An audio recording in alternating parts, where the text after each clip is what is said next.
Sir అంటే ఈరోజు ప్రభుత్వం అంటే సంక్షేమం అభివృద్ధి రెండు ఉండాలి. సంక్షేమం మా లక్ష్యం అంటూ ముందుకెళ్తున్నారు కదా జగన్మోహన్ రెడ్డి గారు, ఎలా అనిపిస్తుంది అసలు, ఏం చెప్తారు? నేను ఆయనకి ఎవరైనా మార్కులు వేయమంటారు, ఎవరన్నా ఏమంటారంటే ఈయనకి ఇన్ని అని ప్రతి ఒక్కళ్ళు ఎవరైనా అడుగుతారు. ఏమని అడుగుతారు? ఎంత ఈయనకి మార్కులు వేస్తారని అడుగుతారు. నేను 75 వేస్తా, 100 అయిను జగన్మోహన్ రెడ్డి గారికి.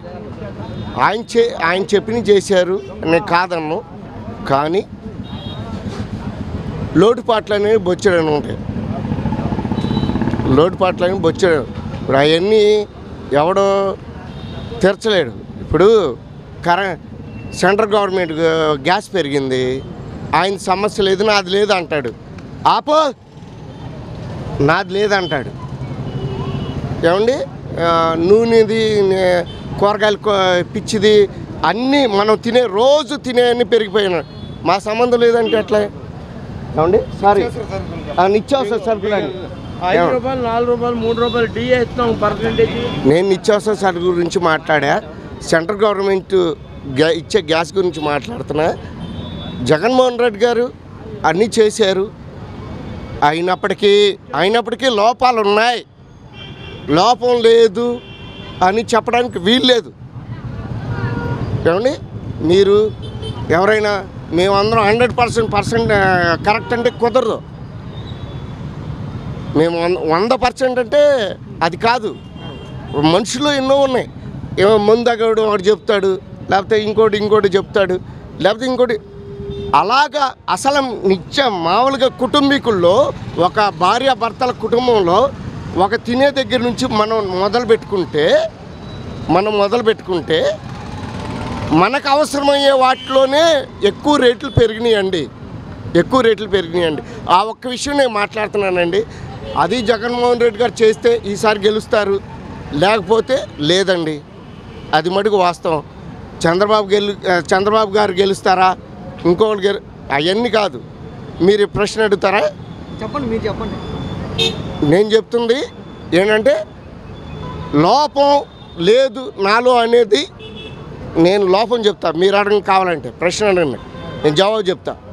అంటే ఇచ్చిన హామీలు నెరవేర్చానని చెప్తున్నాడు కదా. ఏం నెరవేర్చా? మొత్తం అమలు చేశానని చెప్తున్నాడు. ఎంతమంది గవర్నమెంట్ ఉద్యోగాలు వచ్చినాయండి? ఎంతమంది గవర్నమెంట్ ఉద్యోగాలు వచ్చినాయి? ఏంటి 5,000 ఇచ్చి వాలంటీర్ పెట్టి గవర్నమెంట్ ఉద్యోగం అని వాళ్ళని వెళ్ళి అడగండి గవర్నమెంట్ ఉద్యోగం అని. నేను చెప్తాను దానికి. వాళ్ళ దగ్గరికి వెళ్ళి గవర్నమెంట్ ఉద్యోగమా అని అడగండి. సార్, మీరు ఆలోచించండి. మాకు లేదు అసలు, వాళ్ళకి అసలు ఆ ప్రయారిటీ లేదు. గవర్నమెంట్ ఉద్యోగం అనే ఒక ఫోకస్ లేదు వాళ్ళకి. ఏదో ఆ డబ్బులు కూడా ఏ టైంకి వస్తాయో తెలీదు. వింటారా సార్? అది మీరు గవర్నమెంట్ ఎవరికి ఇచ్చారు చెప్పండి. 2 నెంబర్ 2 ఏమండి, సచివాలయ ఉద్యోగాలు ఇచ్చామని చెప్తున్నారు. సచివాలయ ఉద్యోగం అని మేము చెప్తున్నామా సార్? అది గవర్నమెంట్ ఉద్యోగమా? మీరు చెప్పండి.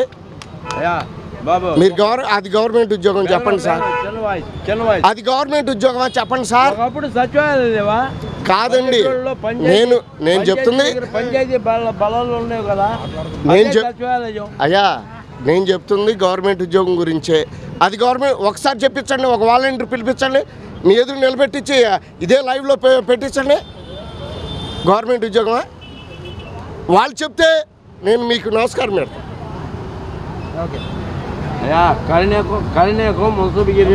మీకు నమస్కారం పెడతా. ఎందుకంటే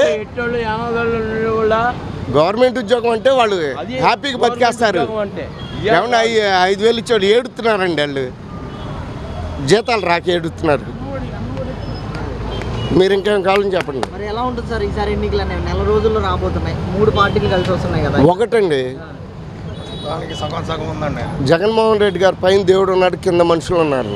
ఖచ్చితంగా పైన దేవుడు ఉన్నాడు, కింద మనుషులు ఉన్నారు. వాళ్ళు ఓటేస్తారు, ఎవరిని గెలిపిలా వాళ్ళు గెలిపిస్తారు. That is my truth.